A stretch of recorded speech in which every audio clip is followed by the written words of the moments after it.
Je dis bien, ce n'est pas ce que tu es qui te retient, c'est ce que tu crois que tu n'es pas. C'est ça qui te retient en arrière. Le deuxième point à noter, tu ne peux pas toujours contrôler les circonstances de la vie, mais tu peux toujours contrôler ton comportement, tes pensées vis-à-vis de ces situations. Tu ne peux pas contrôler les circonstances, tu ne peux pas toujours contrôler les circonstances de la vie, mais tu peux toujours contrôler tes propres pensées. Le troisième point à noter, rien ne change à moins que ta mentalité ne change. Rien ne va changer à moins que ta mentalité, ta pensée ne se renouvelle. Le quatrième point à noter, l'information n'apporte pas la transformation. Ce qui apporte la transformation, c'est la conversion. L'information n'apporte pas la transformation. C'est la conversion qui apporte la transformation. Je voudrais bien commenter sur ce point pendant un moment. Combien d'entre vous avez dit, cette personne qui s'assoit à côté de moi a été ici depuis les 15 dernières années, écoutant tous ces enseignements merveilleux, mais il se comporte toujours mal. Je sais que vous avez dit cela. Ou bien vous avez dit, la personne qui s'assoit à l'autre extrême de la salle vient ici depuis les 12 dernières années, écoutant tous ces merveilleux enseignements, ces enseignements de qualité, cet enseignement positif, mais malgré tout ceci, ils n'ont pas encore changé. Cette personne est la même, toujours le même comportement, la même attitude, toujours les mêmes problèmes, avec les mêmes problèmes de péché, avec les mêmes difficultés. Est-ce que c'est à dire qu'ils n'ont rien appris? Eh bien, la réponse se trouve dans cette déclaration. On va encore lire cela ensemble. L'information n'apporte pas la transformation. Ce qui apporte la transformation, c'est la conversion.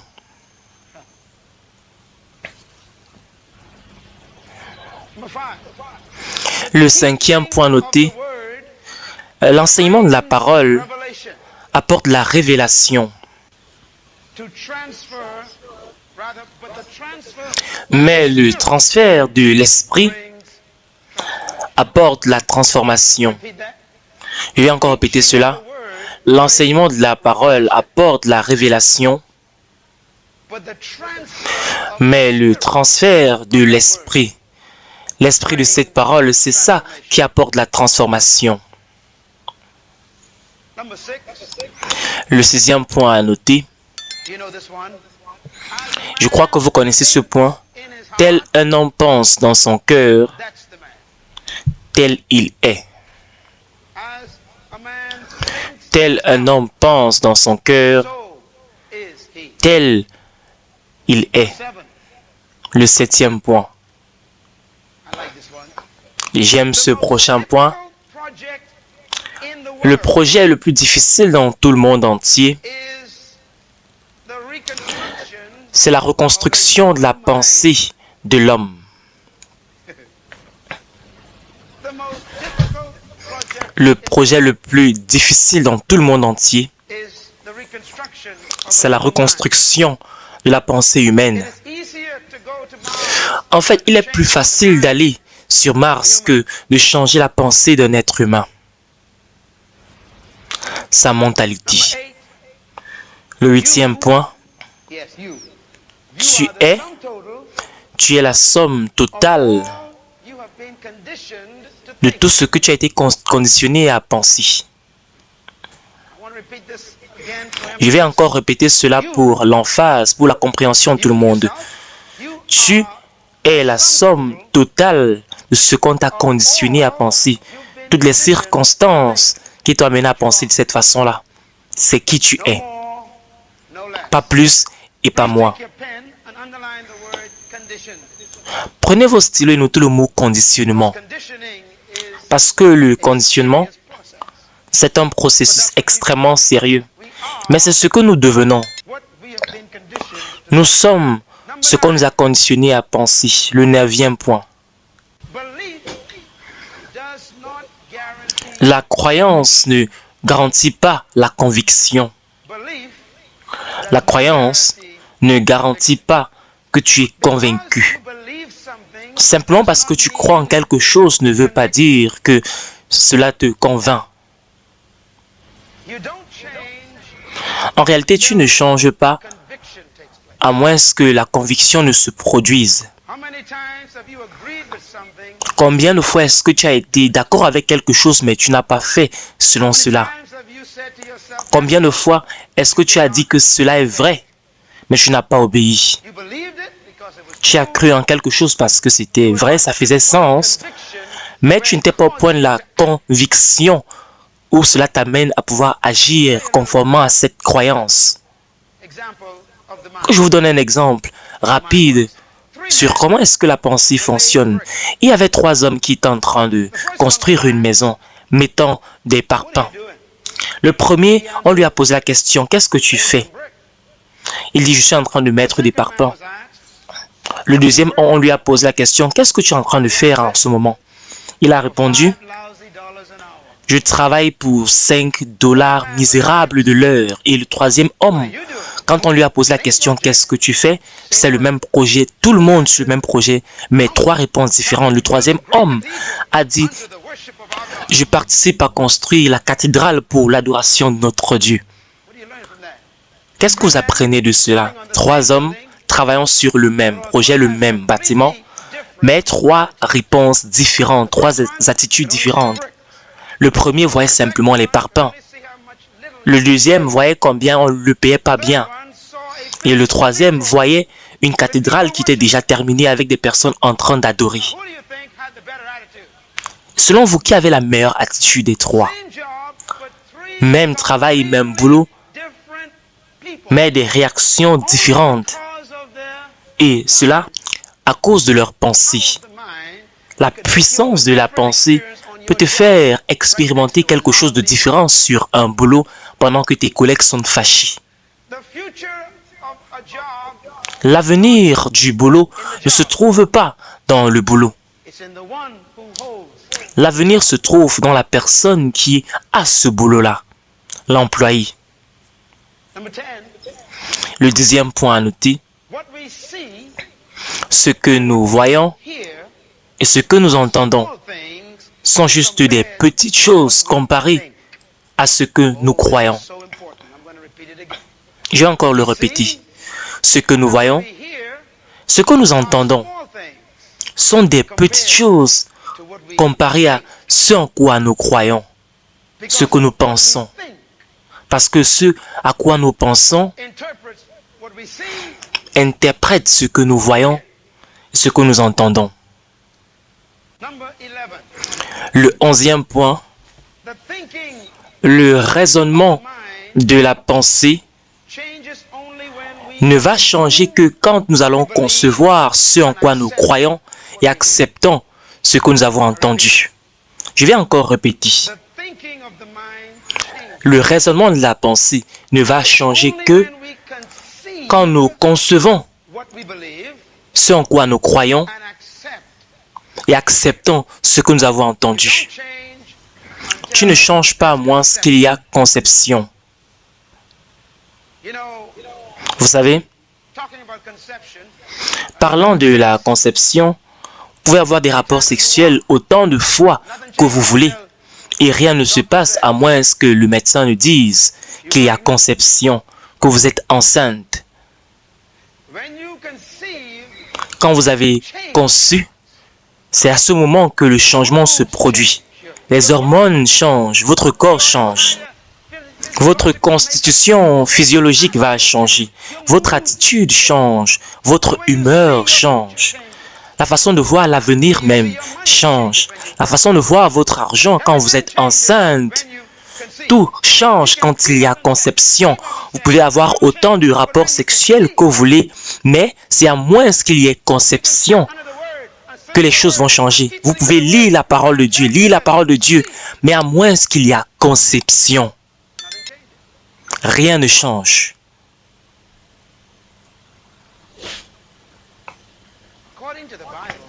Selon la Bible, la force la plus puissante sur terre, c'est la volonté de l'homme. Est-ce qu'on peut noter cela, s'il nous plaît? La Bible nous enseigne que la force la plus puissante sur la terre, c'est la volonté de l'homme. Ce n'est pas le Saint-Esprit. Le Saint-Esprit a créé l'univers, mais il ne peut pas changer ta pensée.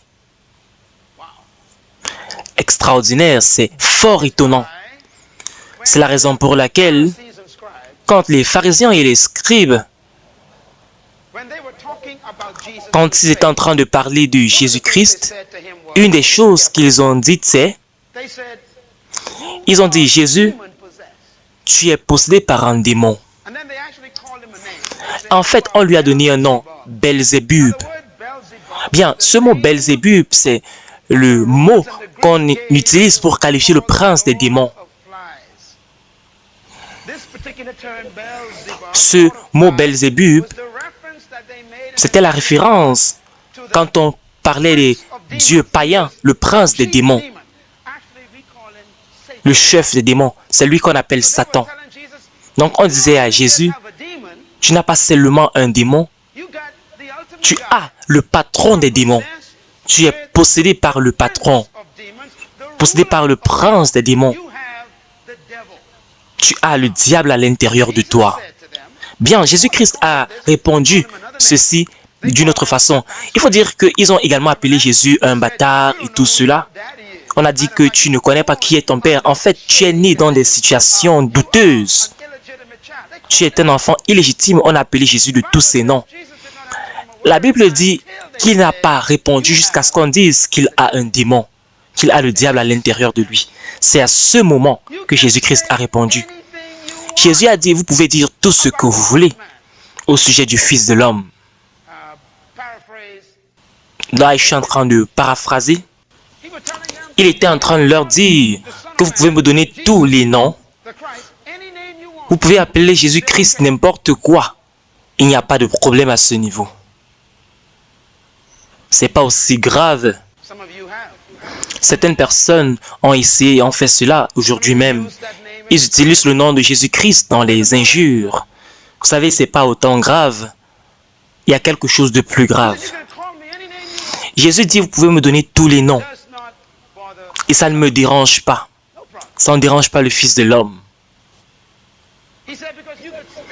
Il dit, parce que à ce moment, vous pouvez toujours être sauvés. Et la plupart d'entre vous êtes sauvés. Vous avez insulté pendant 20 ans et maintenant vous êtes sauvés. Gloire à Dieu. Vous savez, il n'y a pas de problème. Il peut toujours vous racheter à ce niveau. Parce qu'un pécheur est conditionné, doit normalement pécher. Mais il leur dit, si vous parlez contre le Saint-Esprit, ça veut dire que c'est un péché impardonnable. Je profite pour faire une parenthèse. Ça veut dire que l'adultère n'est pas le péché impardonnable. Le divorce n'est pas quelque chose d'impardonnable. Le meurtre même n'est pas un péché impardonnable. Insulter, maudire, on peut te pardonner. Dieu peut te pardonner pour tous ces péchés. Je le dis parce que j'ai rencontré des gens qui ont fait du divorce quelque chose d'impardonnable et c'est pas vrai. Dieu peut utiliser n'importe qui vient à lui et peut utiliser cette personne puissamment, comme l'apôtre Paul. En fait, il y a des personnes qui n'ont jamais divorcé, qui n'ont rien fait pour Dieu. Et c'est la vérité. Le péché impardonnable, c'était le suivant. Il dit, si vous parlez contre l'Esprit de Dieu, alors vous ne pouvez pas être pardonné. Pourquoi? Il faut dire que c'est impossible d'être sauvé dans ces conditions. C'est logique. La Bible dit qu'aucun homme ne vient à Dieu à moins que l'Esprit de Dieu l'attire. Ça veut dire que vous ne pouvez même pas venir à Jésus à moins que le Saint-Esprit ne puisse vous convaincre et vous attirer. Mais quand le Saint-Esprit vient vers vous et que vous appelez le Saint-Esprit diable, vous ne pouvez donc pas arriver à Jésus-Christ qui a le sang pour vous purifier, pour vous racheter. Donc, vous ne pouvez même pas être pardonné par le Père au travers de Jésus-Christ. Et c'est Jésus-Christ qui est la clé pour parvenir au Père. Est-ce qu'on est ensemble? Donc, qu'est-ce qu'il est en train de dire à ce niveau?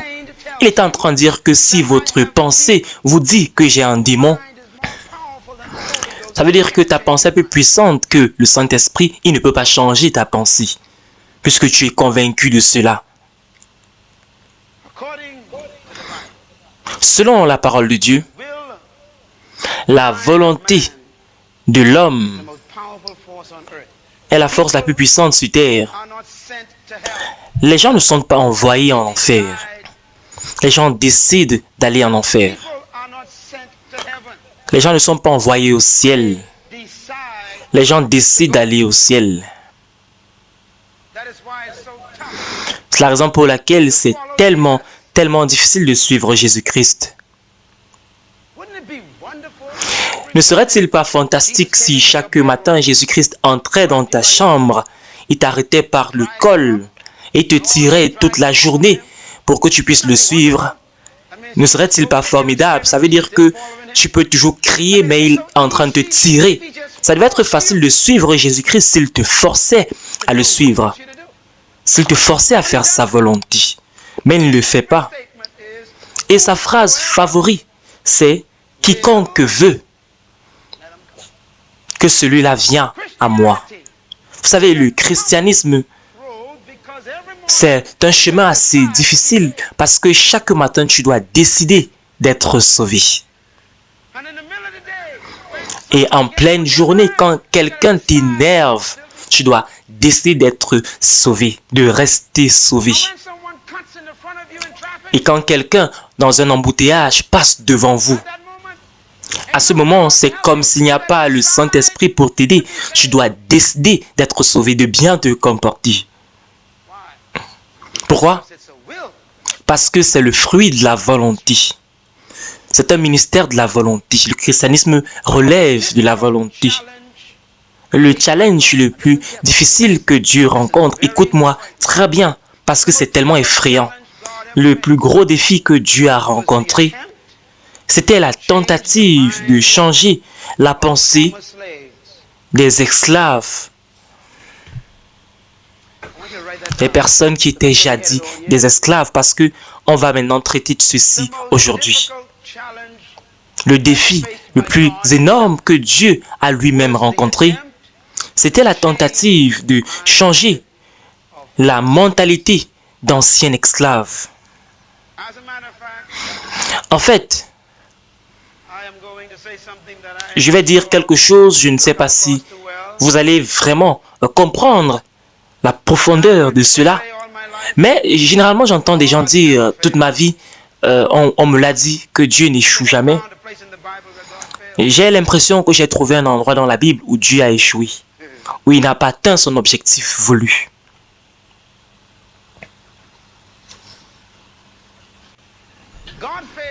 Dieu a échoué s'il utilise la phrase, en fait c'est une phrase qui représente un échec. Il a échoué dans sa tentative de changer la mentalité de 2,4 millions de personnes dans le désert. Il n'a pas réussi à changer leur mentalité, leur pensée. Les Israélites qui sortaient d'Égypte, ces anciens esclaves, il faut dire que c'était plus facile de les délivrer de la puissance de Pharaon que de la puissance de leur raisonnement, de leur pensée. J'espère que vous comprenez cela. Les sorties de la main de Pharaon étaient plus faciles. Dieu a envoyé des plaies, il n'y avait pas de problème.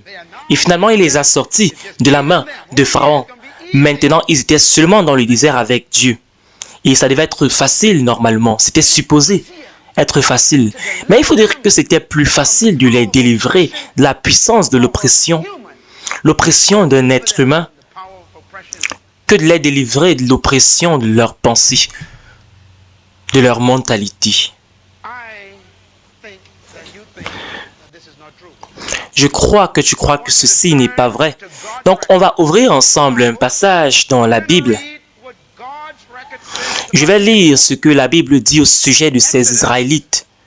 Le livre d'Exode,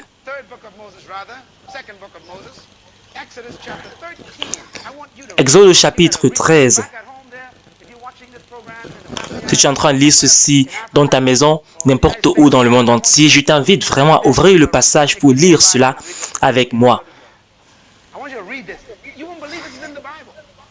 Vous n'allez pas croire que ceci se trouve dans la Bible.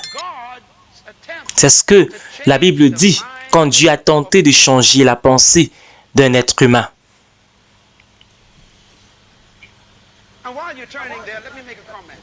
Et pendant que tu es en train d'ouvrir le passage, je vais faire un commentaire. Est-ce que vous savez que les miracles ne changent pas la mentalité? Mettez juste cela dans vos notes, dans vos cours. Les miracles ne changent pas les gens. N'est-ce pas étonnant? Certaines personnes disent que je ne vais pas changer à moins que Dieu me donne un signe. Le signe ne va pas te changer. Combien de fois est-ce que Dieu t'a donné un signe mais tu n'as pas toujours changé? Combien de fois est-ce que tu as pris une résolution mais tu n'as pas gardé cela vis-à-vis de Dieu? Qui dans cette salle et ceux qui écoutent ce programme aujourd'hui et ceux qui sont dans leur voiture en train d'écouter ce message a connu plus de miracles, plus de prodiges que les enfants d'Israël? Personne d'entre nous. Est-ce que quelqu'un a eu la nourriture tombée du ciel pendant 40 ans? Tu ne travailles pas et la nourriture est déjà là. Et quand tu te plains, ils changent le menu. C'est un miracle. C'est extraordinaire. Est-ce que quelqu'un ici a eu soif? Il n'a pas besoin d'aller dans la société qui distribue l'eau et tu as l'eau qui sort d'une pierre. C'est un miracle. Est-ce que quelqu'un a eu un vêtement qui ne s'est jamais détruit pendant 40 ans? Une chaussure qui ne s'épuise pas, qui ne se dégrade pas avec les années?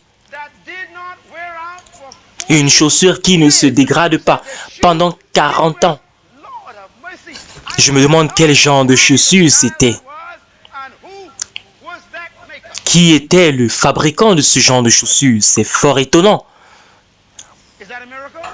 Est-ce un miracle? Bien sûr.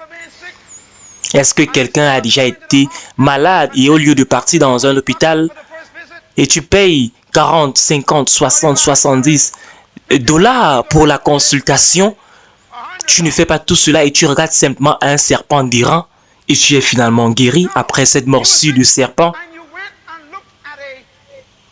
Tu es malade et tu regardes ce serpent et tu es guéri. Ça, c'est un service sanitaire gratuit. Guérison instantanée quand tu regardes à ce serpent.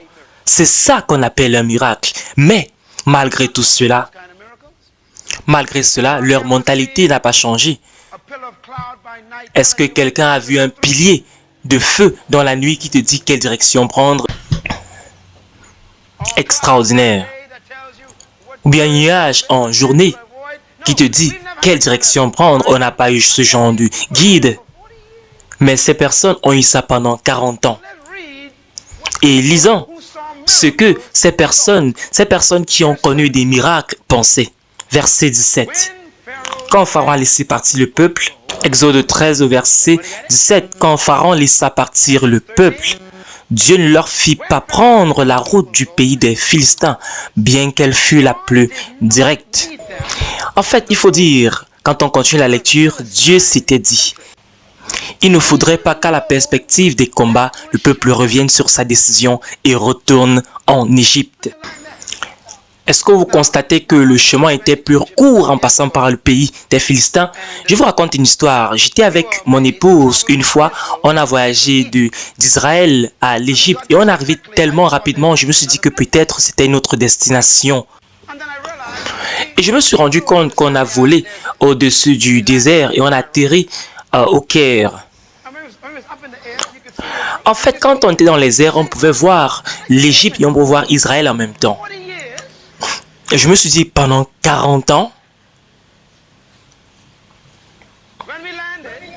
quand on a atterri, notre guide nous a donné un tour de certains endroits touristiques, des endroits où on n'était pas encore parti, et on était tellement fascinés par comment les Israélites avaient vécu là-bas. Le désert était tellement chaud, il y avait des pyramides, il y avait le Nil. On a vu tous ces éléments qui constituaient l'histoire passée.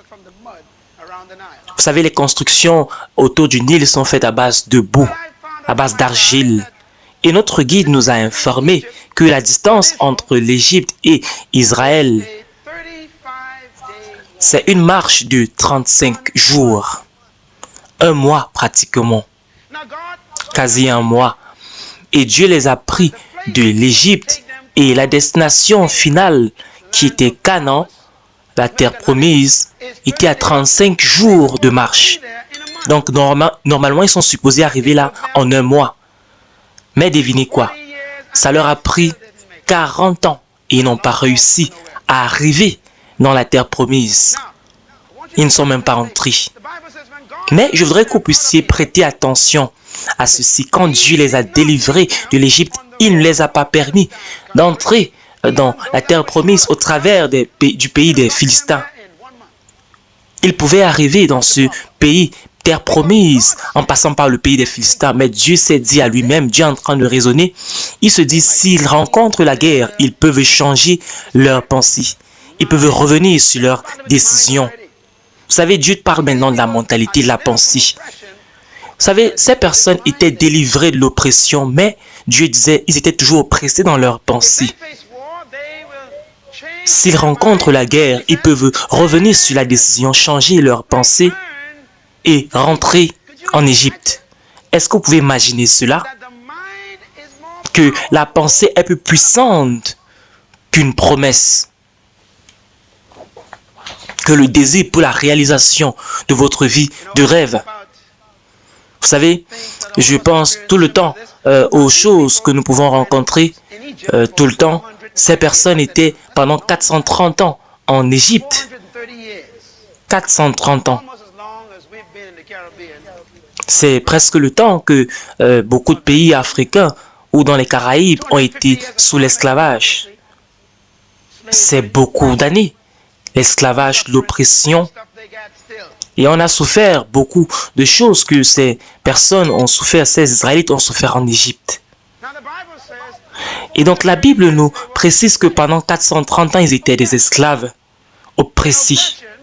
Vous savez, dans l'oppression, ils étaient protégés par l'oppresseur quelque part. Ils ne pouvaient pas lutter, ils n'avaient pas pris l'art de la guerre. Ils étaient conditionnés à être des serviteurs. Tout ce qu'ils faisaient, toute leur vie, c'était fabriquer des briques, construire des pyramides,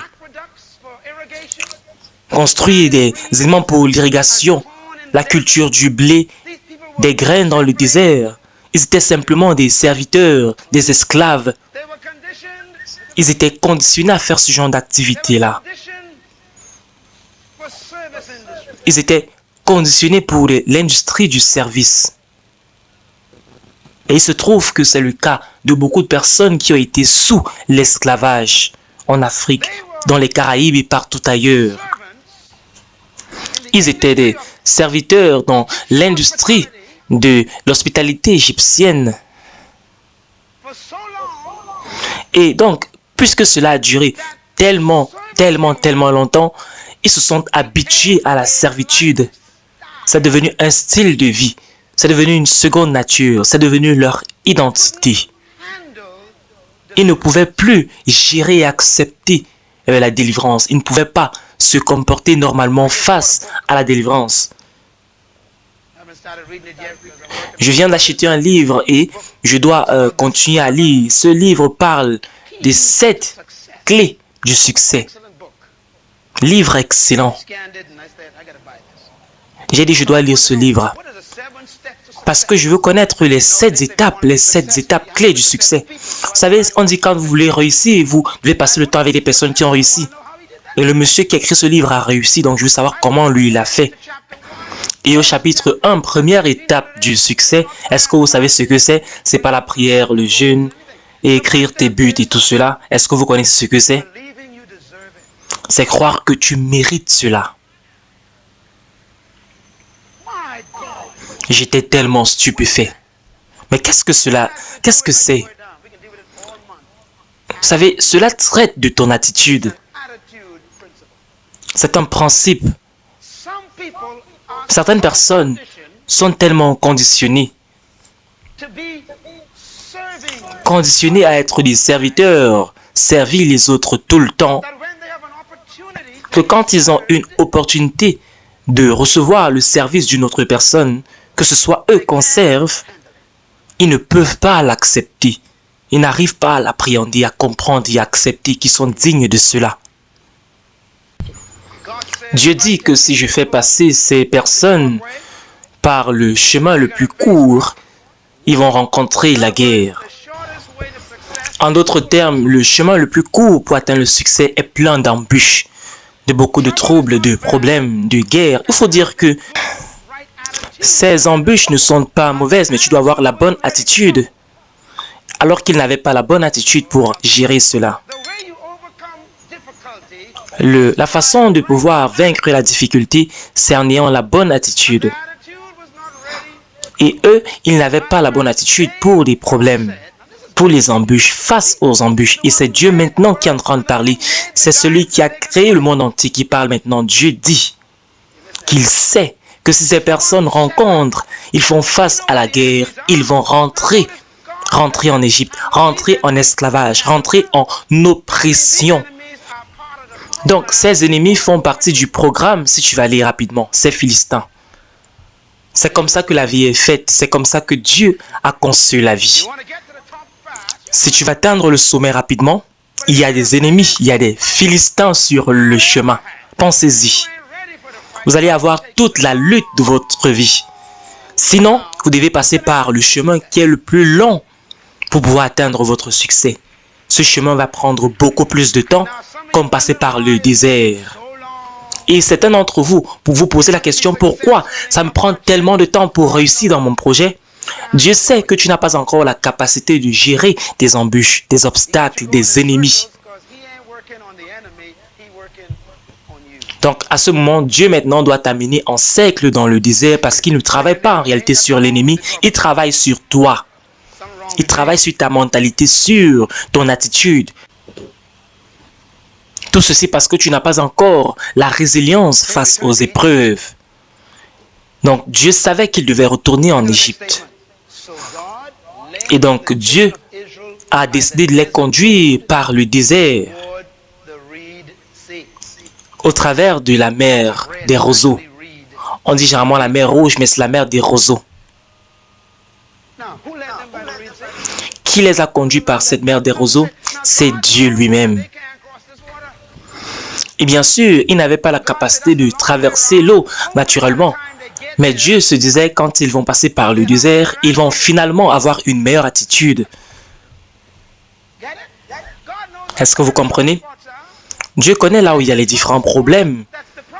Le problème, ce n'est pas qu'il y a ces différents obstacles sur le chemin. Mais le problème, c'est quelle va être ton attitude. Comment est-ce que tu vas interpréter ces différents obstacles que tu vas rencontrer? Vous savez, quelqu'un qui est bien formé en tant que leader, il va toujours voir des problèmes comme des opportunités pour croître, des défis, des challenges pour son esprit, pour son potentiel. Mais quelqu'un qui est immature, qui n'est pas bien formé, qui n'est pas bien façonné, va voir des différents problèmes, des différents obstacles, comme des choses impossibles à renverser. Il va voir cela comme des choses qui viennent du diable, qui viennent les détruire leur destinée. Et Dieu dit, si tu n'es pas encore prêt, je ne peux pas te faire passer par ces différents obstacles et donc tu ne vas pas avoir ton résultat rapidement comme tu le veux. Donc Dieu savait qu'il devait rentrer en Égypte. En fait, il devait préférer la prison à la promesse. Et tout ceci à cause de leur attitude.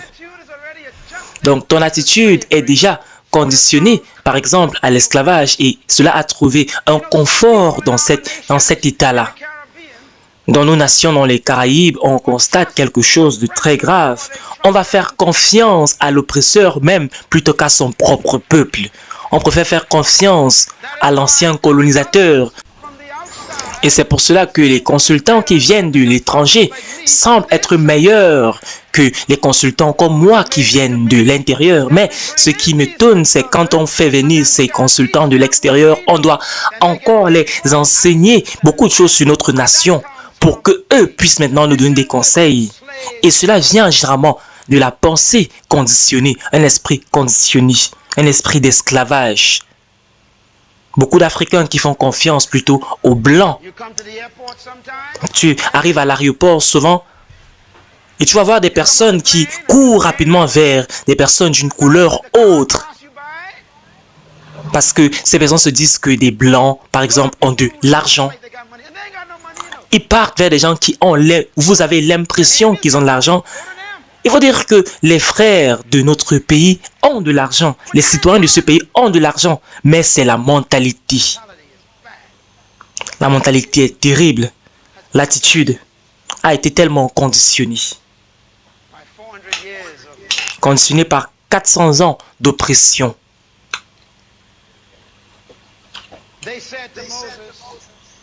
Ils ont dit à Moïse, est-ce que c'est parce qu'il n'y avait pas de tombeau en Égypte que tu nous as menés dans ce lieu désertique pour mourir?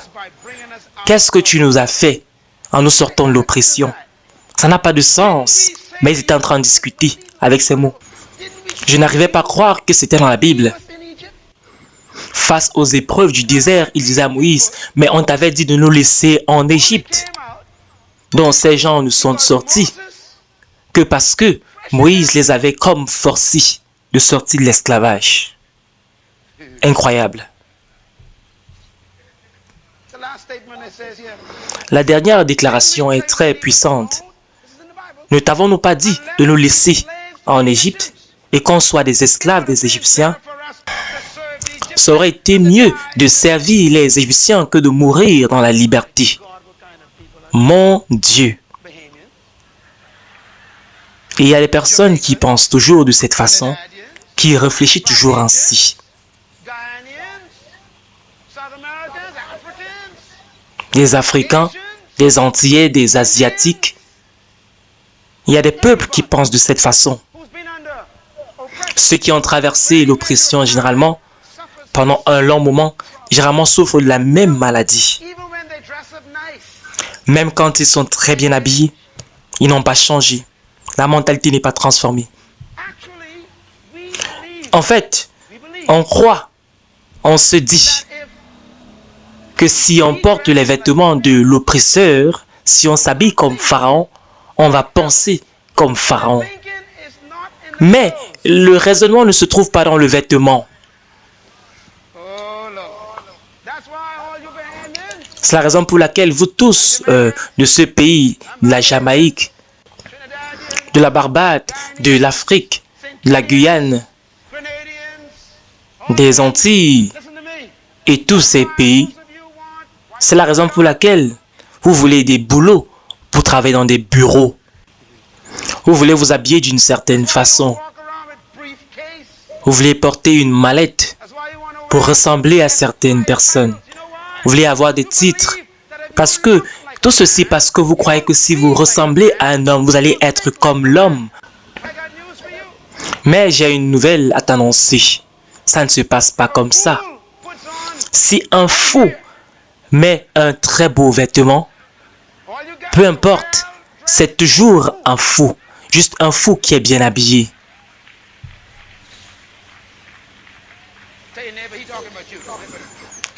Et bien évidemment, il y a des personnes qui sont comme ça aujourd'hui.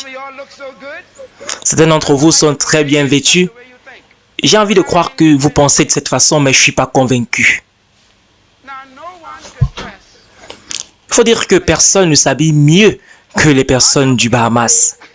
Je ne vais jamais oublier le jour où j'étais assis avec une femme américaine. On était en train de discuter et elle m'a dit, Dr. Miles, que les femmes de l'île Bahamas s'habillent tellement bien. Chaque fois que je viens à la conférence aux Bahamas, je dois aller faire des courses au supermarché pour renouveler ma garde-robe. Parce que c'est pas comme ça aux États-Unis. Quand nous venons à ta conférence, les femmes de l'île Bahamas te donnent l'impression que tu es tellement si mal habillé que tu dois aller faire des courses avant de venir dans cette conférence. Et vous savez que c'est vrai. Ceux qui n'ont même pas d'argent, on a l'impression qu'ils sont riches. Ils sont tellement vêtus. Les Israélites ont dit qu'il devait être mieux si on restait en Égypte en esclavage. Ils préféraient rester en esclavage plutôt que de pouvoir souffrir quand on est dans le désert et qu'on est libre. On va ouvrir le livre de Josué chapitre 5 et on va le lire ensemble. Voici ce que Dieu a fait avec ces gens. C'est écrit dans la Bible ce que Dieu a fait avec ces personnes. Dis à ton voisin, change ta mentalité, sinon Dieu va te tuer. Je sais que c'est incroyable, mais on va lire ensemble pour découvrir ce que Dieu a fait avec ces hommes dans le désert. Avant de continuer, il faut dire que ton avenir n'est pas un problème pour Dieu. Le rêve que tu as n'est pas un problème pour Dieu. En fait, c'est lui qui t'a donné ce rêve-là, c'est sa vision pour toi. Dieu t'a conçu pour un but bien particulier et tu as un rêve dans ton cœur que tu veux accomplir. C'est lui qui t'a donné cela. C'est pour cela que tu as ces grandes idées. Certaines personnes ont des rêves sur leur maison de rêve et tu te demandes pourquoi est-ce que je loue jusqu'aujourd'hui. C'est parce que tu n'es pas encore capable de gérer ta maison de rêve. Ta maison de rêve, ce n'est pas juste un bâtiment, c'est une mentalité. J'espère que vous comprenez, c'est une mentalité. Vous n'avez pas encore la mentalité pour gérer cette maison de rêve. Vous n'allez pas savoir comment gérer les chambres, vous n'allez pas savoir quoi faire de cela. Vous savez, l'homme pauvre veut l'argent plus que l'homme riche. L'homme pauvre désire l'argent plus que l'homme riche. Certaines personnes disent, je ne désire pas l'argent, je ne veux pas trop d'argent. Tu mens, tu es en train de mentir. En fait, tu veux beaucoup d'argent. Moi, par exemple, je veux beaucoup d'argent. En fait, je veux même plus d'argent que toi. Il ne faut pas faire semblant d'être humble. On a tous besoin d'argent. Il faut dire que ta façon de penser est plus importante que la destination. Parce que la destination n'est pas un problème pour Dieu, c'est garanti. Dieu a dit à ce peuple que la terre promise est pour vous. Moïse dit à ce peuple que je l'ai conduit vers une terre où coule le lait et le miel. Donc quand on parle de lait, ça veut dire qu'il y a du bétail. Et quand on parle de miel, ça veut dire qu'il y a des fleurs, il y a des plantes. Dieu dit, je vous conduis vers cette terre. Cette terre, c'est déjà votre terre. Ça veut dire qu'avant même de commencer, cette terre vous appartient déjà. Mais si c'est vrai, pourquoi est-ce que Dieu ne vous donne pas directement? Parce que vous n'êtes pas encore préparé pour cette terre. La terre est préparée pour vous, mais vous n'êtes pas encore préparé pour cela. Votre destinée est déjà là, mais vous n'êtes pas encore préparé à voir cela. C'est donc là où il y a la nécessité pour le désert. Certaines personnes veulent une croissance dans les affaires. Vous n'êtes pas encore capable de gérer une croissance dans les affaires. Qu'est-ce que tu veux de Dieu? Est-ce que tu es prêt pour cela? Qu'est-ce que tu désires venant de Dieu? Est-ce que tu es prêt pour cela? Josué 5 au verset 4 dit ceci. Voici la raison pour laquelle Josué les circoncis. Tout le peuple sorti d'Égypte, tous les hommes de guerre étaient morts dans le désert pendant la route après leur sortie d'Égypte. En réalité, il faut dire que Dieu avait tué ces gens. Donc, quand il dit qu'ils sont morts, c'est une façon subtile de dire que Dieu les a tués.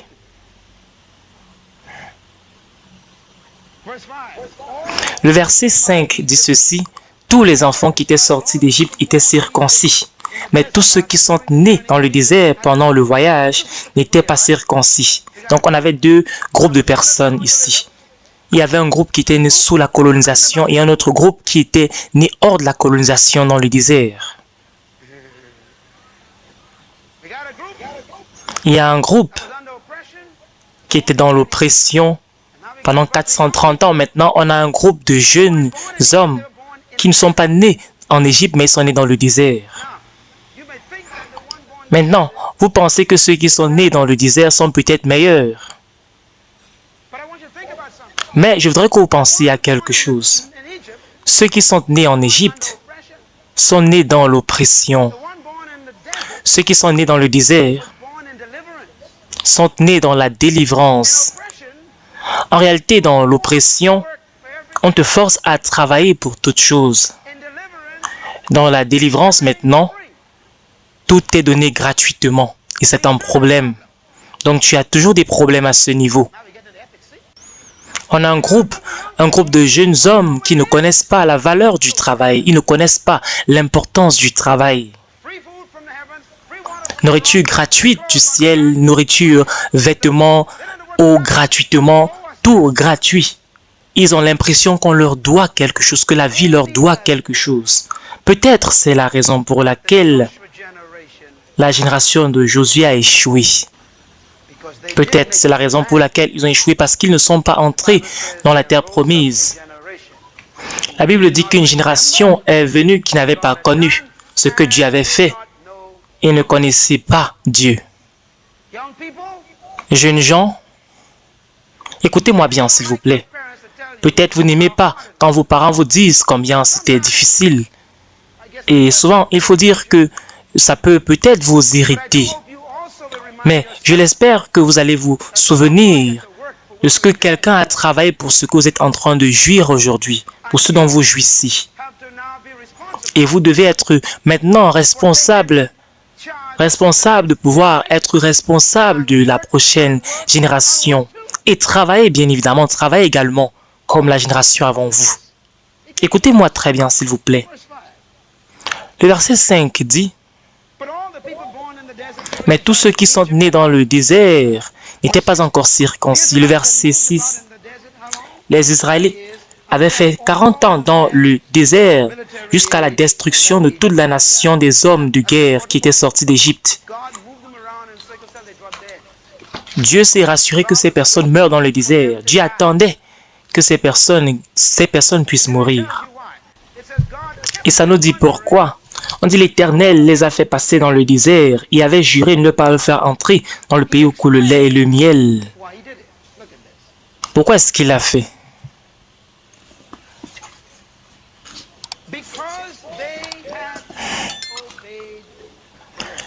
Parce qu'ils n'avaient pas obéi à l'Éternel.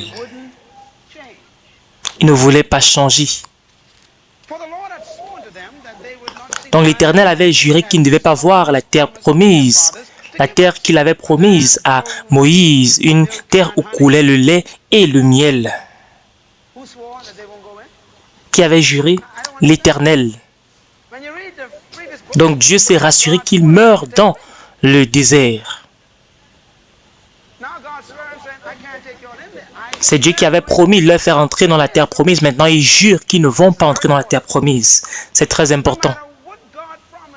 Peu importe ce que Dieu te promet, si ta mentalité ne peut pas accepter cela, tu ne vas pas obtenir cela de Dieu. C'est une révélation très dure à accepter. Aussi grande que ces promesses sont, ces promesses dépendent également de ton attitude. C'est une révélation pour moi.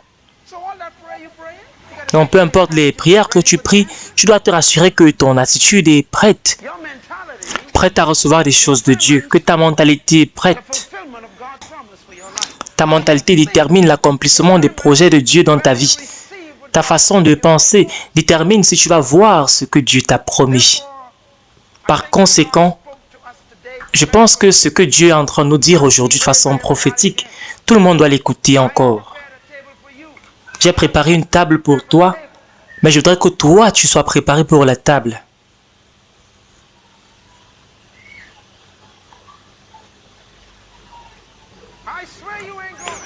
J'ai juré que tu ne vas pas entrer dans la terre promise.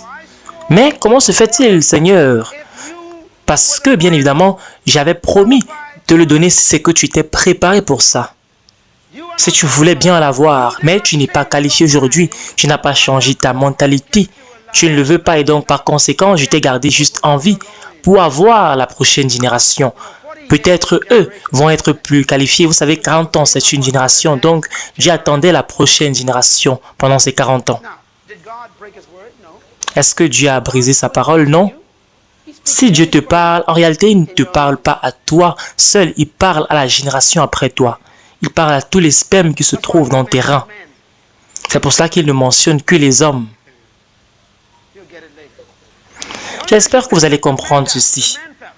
Il parle des hommes. Les hommes étaient morts. Les hommes étaient morts. Pourquoi? Parce que ce sont les hommes qui portent les générations. Donc, il est en train de parler à tous ceux qui étaient dans les hommes.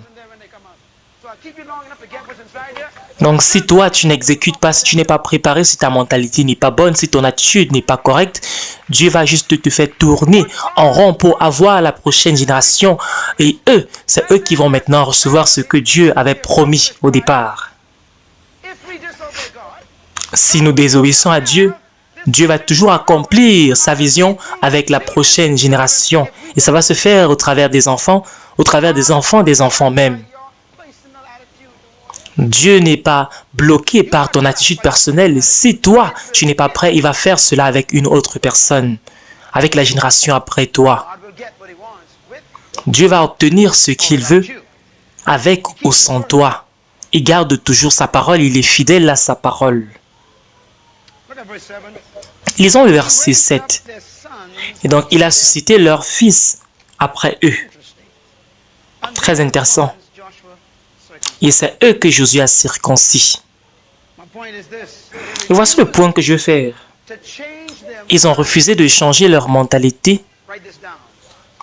Est-ce qu'on peut noter ce point, s'il vous plaît? Ils étaient des victimes de conditionnement mental et historique.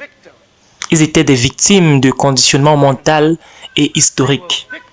Ils étaient des victimes du conditionnement mental et historique. Et là maintenant, je m'adresse à vous du 21e siècle. Nous sommes devenus des victimes.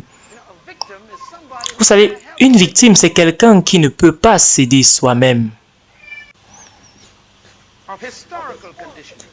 Donc, ils étaient des victimes de conditionnement mental, une histoire de conditionnement. Et donc, par conséquent, Dieu savait que c'était possible de changer la mentalité des gens après ce conditionnement. Il savait que c'était possible. Il croyait que c'était possible.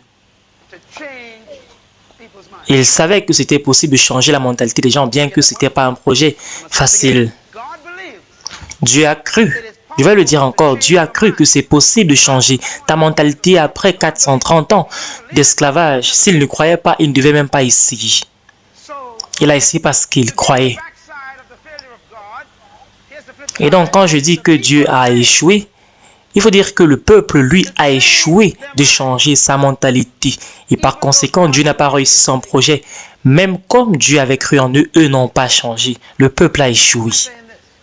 Pourquoi est-ce que je le dis de cette façon? Il est donc possible, je le dis encore, c'est possible. C'est pour cela qu'on regarde aujourd'hui ce message.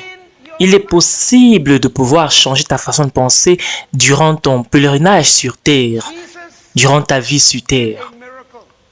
Jésus-Christ a fait un miracle qui était plus grand que la délivrance même de Pharaon. C'est pour cela que Moïse a dit, quand on a dit à Moïse que tu es un grand leader, Moïse a rapidement répondu que après moi va venir quelqu'un qui est capable de faire quelque chose de plus grand.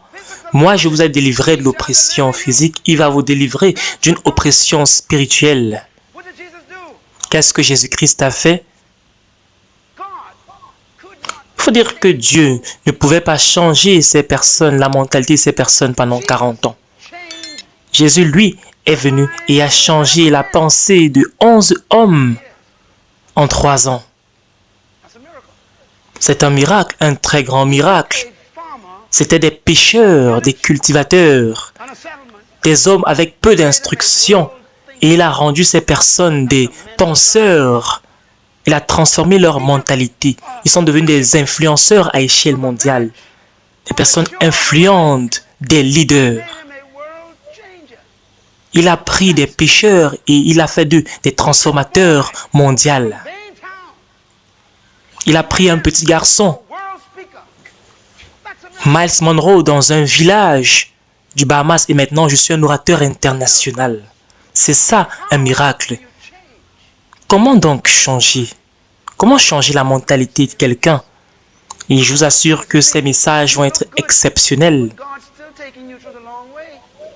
Il faut dire que vous êtes toujours très bien habillé, mais Dieu vous fait toujours passer par le désert. Et moi, j'ai un mandat personnel en cette année. Et il faut dire que j'ai l'impression que Dieu m'a envoyé ici, dans l'île Bahamas, quand j'avais 26 ans en 1980. Il dit, j'étais renvoyé au pays en 1980 et je t'ai dit, si le peuple que je veux n'existe pas, tu vas devoir créer. Pourquoi? Parce qu'on doit transformer les mentalités de ceux qui existent.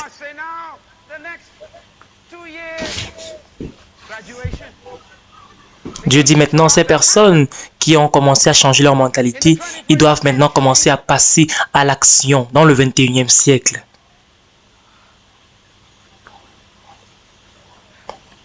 Je l'espère que vous comprenez que vous allez mettre en pratique tous ces messages pour la transformation et la révolution de votre mentalité. Il y a certains d'entre vous qui êtes supposés être des enseignants en ce moment, enseignant la parole de Dieu, mais jusqu'à aujourd'hui, vous avez toujours besoin d'être enseigné. C'est un grave problème. Vous devez commencer à passer à l'action.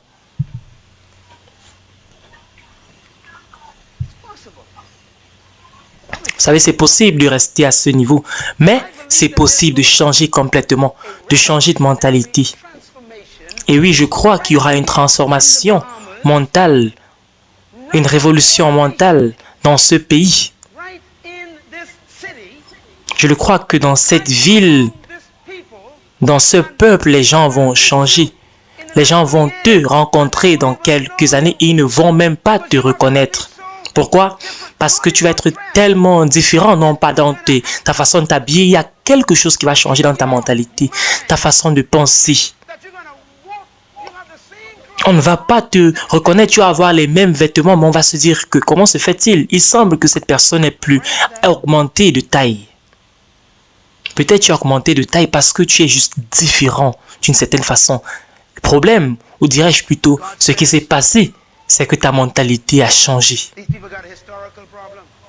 Dieu dit, ce peuple a un problème historique, un problème de conditionnement historique.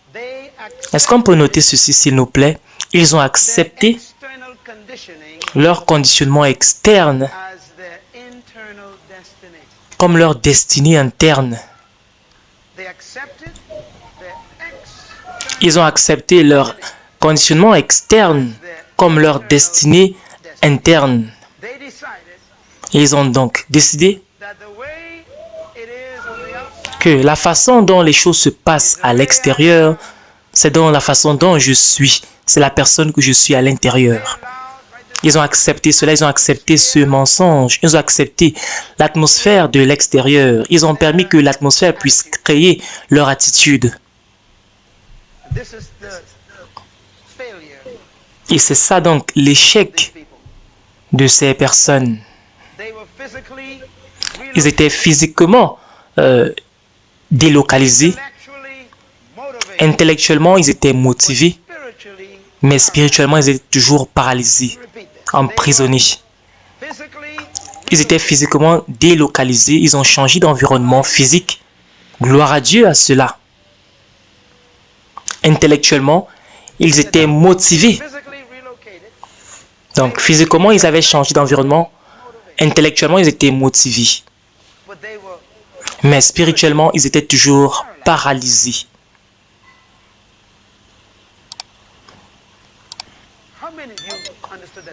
Combien d'entre vous avez compris cette phrase?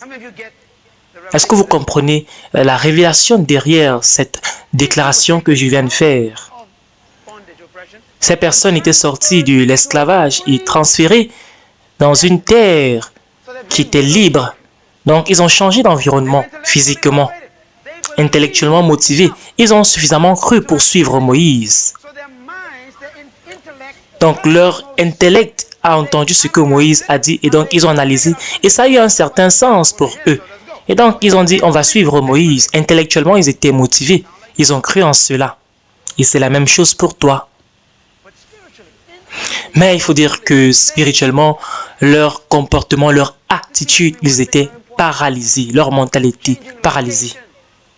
Donc, il faut dire que changer là où tu habites ne change pas ta mentalité. Changer de pays ne change pas ta mentalité. On dit que tu peux sortir quelqu'un du ghetto, mais tu ne peux pas sortir le ghetto de cette personne. Tu peux sortir quelqu'un du ghetto, mais tu ne peux pas sortir le ghetto de la personne. Tu peux sortir quelqu'un d'Égypte, mais tu ne peux pas sortir l'Égypte de la personne, généralement. Tu peux sortir quelqu'un d'une mauvaise situation, d'un mauvais environnement, mais tu ne peux pas sortir le mauvais environnement de la personne. Intellectuellement stimulé. Combien d'entre vous êtes ici depuis des années et vous dites que ces enseignements sont exceptionnels? Vous achetez des CD de ces enseignements et vous restez la même personne. Vous dites que l'enseignement était profond aujourd'hui, mais vous ne changez jamais. Vous écoutez les enseignements, vous ne changez jamais. Vous êtes stimulé intellectuellement. Physiquement, vous avez changé d'environnement, vous avez quitté votre maison pour venir ici. Mais vous êtes toujours paralysé spirituellement. Ça ne fait pas sens. Pourquoi? Parce que il faut dire que l'information n'apporte pas la transformation. C'est la conversion qui doit se produire. Il doit y avoir une conversion dans le domaine de l'esprit qui va créer ce qui est nécessaire pour le changement réel. Et c'est ta façon donc de penser à ce monde qui va changer. Et quand tu penses différemment, tu vas devenir différent. Quand une personne doit être, chaque fois on doit lui dire de changer, tu es en train de perdre ton temps. Le changement généralement vient de l'intérieur. On a quelques minutes juste qui restent. Est-ce qu'on peut noter ce point s'il nous plaît? C'est une des choses les plus importantes que je vais dire. Il faut dire que ça, c'est simplement l'introduction du message. Ils ont souffert de ce que nous appelons un esprit brisé. Est-ce qu'on peut dire ensemble esprit brisé? Est-ce qu'on peut le dire ensemble esprit brisé? C'est ça le problème des Israélites. Un esprit brisé. Quand je grandissais, en tant que jeune garçon, mon papa et ma maman nous disaient souvent on doit casser l'esprit de ce garçon. C'est une phrase très dangereuse. Ne dites pas cela à vos enfants, s'il vous plaît.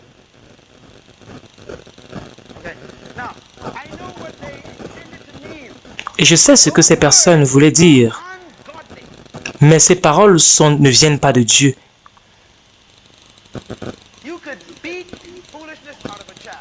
Tu peux sortir la stupidité d'un enfant. Tu peux battre l'enfant pour sortir la stupidité de l'enfant. La Bible recommande même cela. Tu dois utiliser le bâton de la correction sur l'enfant pour sortir la folie du cœur de l'enfant. Mais tu ne dois pas briser leur esprit. Tu ne dois pas casser leur esprit.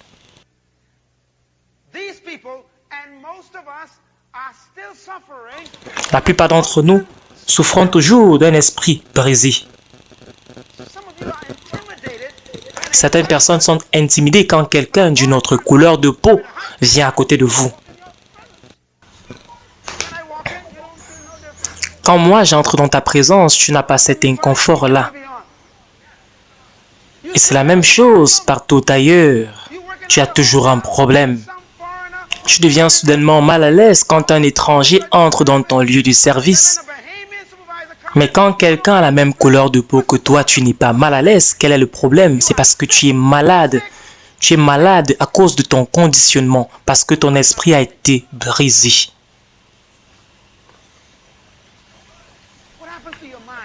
Qu'est-ce qui s'est passé à ta mentalité? Qu'est-ce qui s'est passé à ta pensée? Quand tu prends un produit fabriqué par quelqu'un de ton pays, tu commences à critiquer. Mais quand tu regardes un produit qui vient d'ailleurs, tu as plus confiance en cela.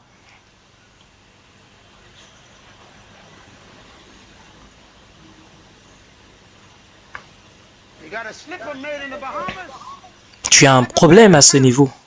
Tu as une chaussure fabriquée dans ce pays, l'île Bahamas, et une chaussure fabriquée en France. Et toi, tu as préféré ce qui est fabriqué en France. Tu es malade.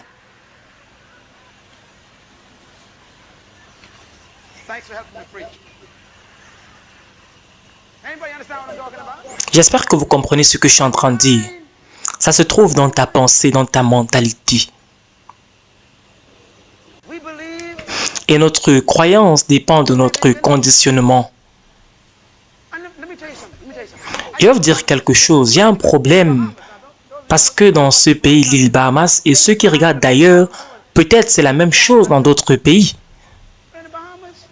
Mais dans ce pays, il se trouve qu'on a ce problème. Nous croyons que les produits d'ailleurs sont meilleurs. Tout ce qui n'est pas de ce pays est meilleur. Quelle mentalité! Et on dit aux gens que c'est meilleur. J'ai un problème avec ça. Est-ce que vous comprenez le point que je veux faire? On dit au monde que ici c'est meilleur, mais nous-mêmes n'aimons pas les produits qui sont fabriqués chez nous. Pourquoi? Parce qu'on s'ouvre de ce conditionnement historique.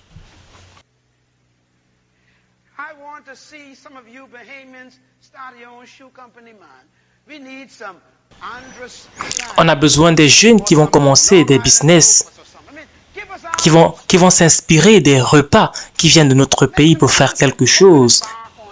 Fabriquer des chaussures avec des matières premières de notre pays, moi je vais porter cela. Mais on doit croire en nous-mêmes.